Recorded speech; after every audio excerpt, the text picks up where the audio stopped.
dan tim KKM ya yang sebenarnya juga jadi tim MBKM, tapi tidak apa-apa, saya akan mengulas sedikit tentang MBKM untuk yang kesekian kali. Saya jadi juga mendengar tadi bahwa ada pertanyaan juga tentang MBKM. Baik ya,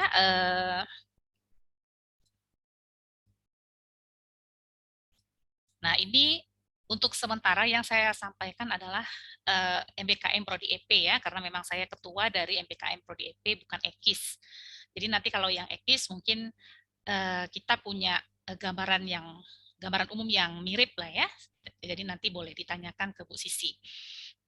Baik, tadi ada pertanyaan tentang MBKM, ini saya sosialisasikan lagi karena sebenarnya MBKM dan KKM itu beririsan. Nah, ini yang saya harap bisa kalian tangkap ya sebagai mahasiswa yang akan mempersiapkan diri baik KKM maupun yang menginginkan ikut MBKM di semester ganjil mendatang ya. Baik, seperti yang sudah disampaikan oleh Bu Meta tadi bahwa KKM memiliki 3 cabang kegiatan ya, dan itu beririsan juga dengan yang ada di MBKM. Nah, ini adalah kegiatan MBKM yang untuk sementara bisa diakui oleh Prodi EP, tentunya jurusan juga ya.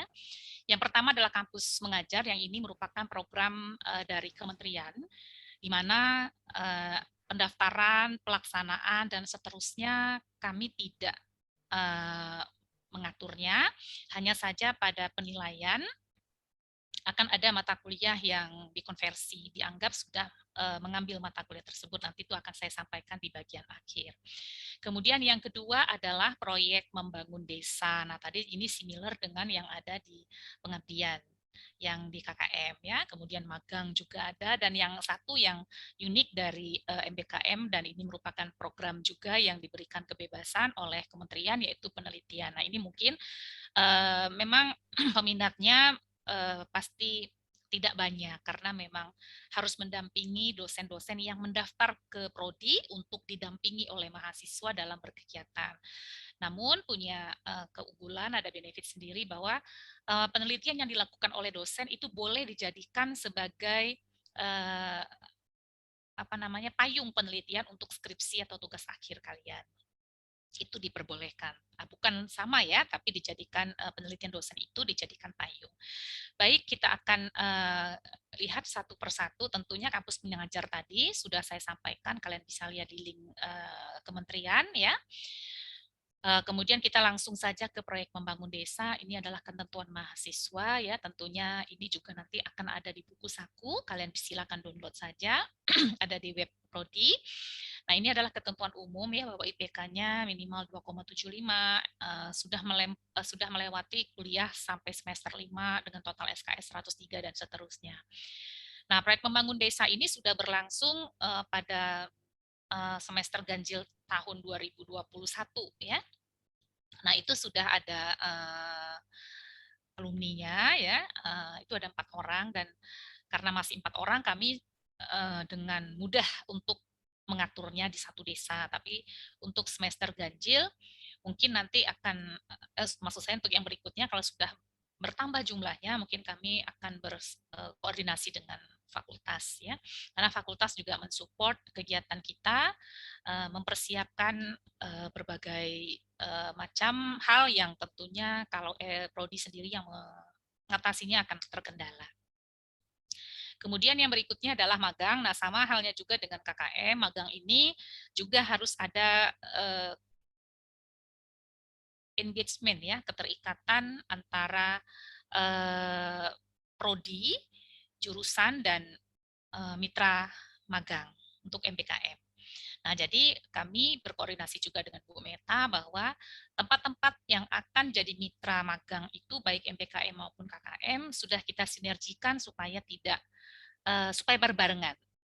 Karena kita harapkan nanti yang magang KKM 1 bulan itu bisa diperpanjang menjadi 4 bulan dan itu akan terhitung sebagai MBKM.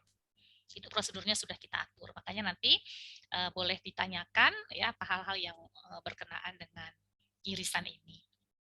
Berikutnya adalah penelitian. Nah, penelitian ini tidak kemana-mana. stay-nya di kampus, jurusan adalah tempat untuk kita poskonya lah ya. Tetapi jika memang dosen bersangkutan yang sudah mendaftar ke jurusan menginginkan kalian untuk turun ke lapangan, it's okay, tentunya pembiayaan dari dosen yang bersangkutan, gitu ya. Nah, ini sama dengan yang KKM, setiap unit akan memiliki penanggung jawab, ya, di mana kampus mengajar itu akan dibawahi oleh Ibu Kajur, ya, Ibu Nurul Baria, kemudian proyek membangun desa itu oleh Pak Yanto, Pak Eko, dan Pak Romi. Untuk magang itu Bu Meta dan Ibu Farah, sedangkan penelitian ada Bu Erni dan Ibu Nindya. Nah, di situ kalian semua yang berminat untuk mengikuti MBKM, jadi enak untuk berkonsultasi karena Bu Meta merupakan ketua KKM jurusan, gitu ya. Jadi Bu Meta akan memahami bagaimana caranya mengonversi mata kuliah yang akan diakui dalam kegiatan MBKM. Nah, ini adalah mata kuliah yang diakui. Ini untuk sementara ini ya, karena semester depan kita akan memasukkan Kapita Selekta atas persetujuan Bu Meta sebagai dosen pengampu. Nanti akan kita revisi.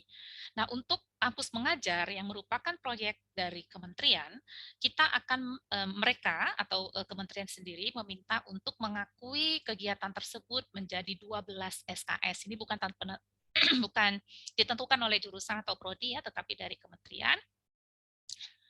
Kementerian minta kita mengakui 12 SKS. Nah, dan kita Untan Universitas Tanjung Pura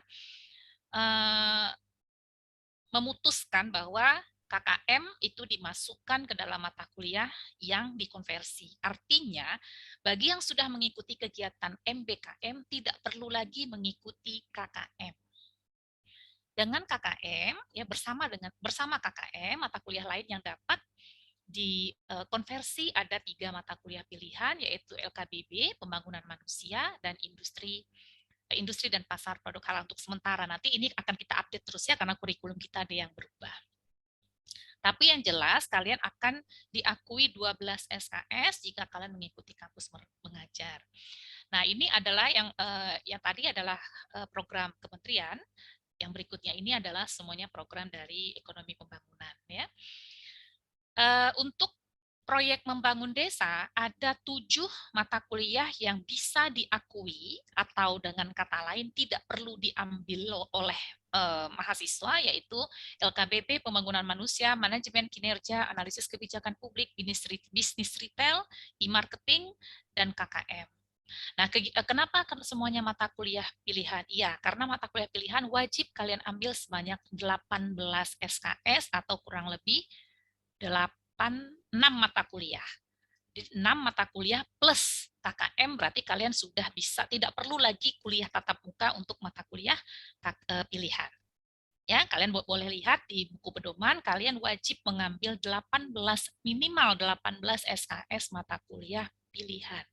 Jadi dengan 1 semester kalian mengikuti MBKM, kalian tidak perlu mengambil mata kuliah pilihan lagi. Ya, makanya kalau ini kan mungkin kalian sudah semester jauh ya, jadi untuk semester mulai yang nanti pas kata Bu Kajur untuk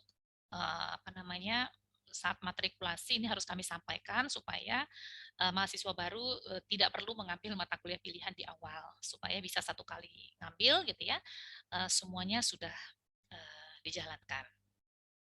Kemudian untuk magang ada juga tidak sama persis ya, jadi jangan kalian anggap sama mata kuliahnya ya, ada yang berbeda, nanti juga di penelitian yang berbeda. Tentunya ini harus kita update karena kurikulum kita juga akan berubah mulai semester ganjil. Ya, tapi untuk sementara yang sudah berjalan selama 1 tahun ini adalah mata kuliah yang bisa dikonversi. Nah, ini adalah untuk penelitian ya. Sama ada 21 SKS juga, 6 mata kuliah dan 1 KKM. Nah, ini adalah bentuk dari MBKM Prodi EP. Kalau di ekonomi Islam, saya belum mendapatkan bahan sehingga tidak bisa saya presentasikan. Mungkin nanti pada pertemuan mendatang, Bu Sisi sudah bisa membuat kelompok mata kuliah konversi seperti di EP. Nah, ini adalah mata kuliah yang mengampu dosen yang mengampu mata kuliah konversi. Kalau kalian lihat di sini, mungkin dosen-dosen yang mengampu mata kuliah konversi MBKM tidak sama dengan mata kuliah yang berlangsung secara reguler di kelas. Mengapa? Karena perlakuan terhadap mahasiswa yang mengikuti MBKM berbeda dengan mahasiswa yang mengambil mata kuliah di kelas. Kami tidak ingin membebani dosen pengampu karena harus melakukan 2 penilaian. Nah, kalau kami di sini adalah tim, jadi kami yang bekerja keras gitu ya, misalnya seperti Bu Nindya, Bu Nurul Waria, dan Pak Yanto itu Pak Romi juga ya, Pak Eko, semuanya itu akan memegang mata kuliah masing-masing. Ada yang satu mata kuliah berdua, ya.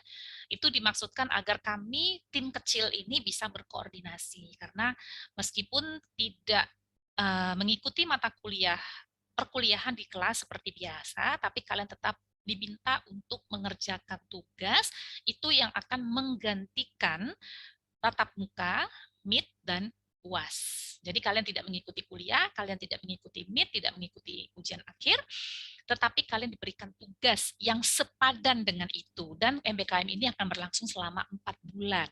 Makanya tadi saya bilang kalau yang sudah ikut KKM, terus mau apa namanya melanjutkan ke MBKM berarti harus extend 3 bulan lagi. Dan itu akan kami atur ke mitra MBKM, gitu ya, mitra KKM. Mungkin program yang sudah disiapkan oleh mitra hanya untuk 1 bulan, tapi dengan kerjasama untuk MBKM mungkin akan diberikan tugas khusus di kantor tempat kalian magang ya supaya bisa menjawab CPL karena kalian karena bentuk laporan luaran KKM dan MBKM berbeda.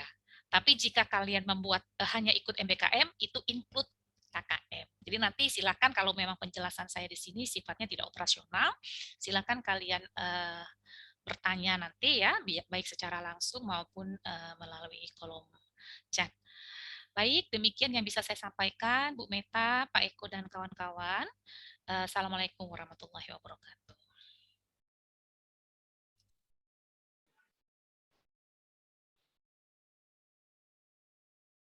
Ya, Waalaikumsalam.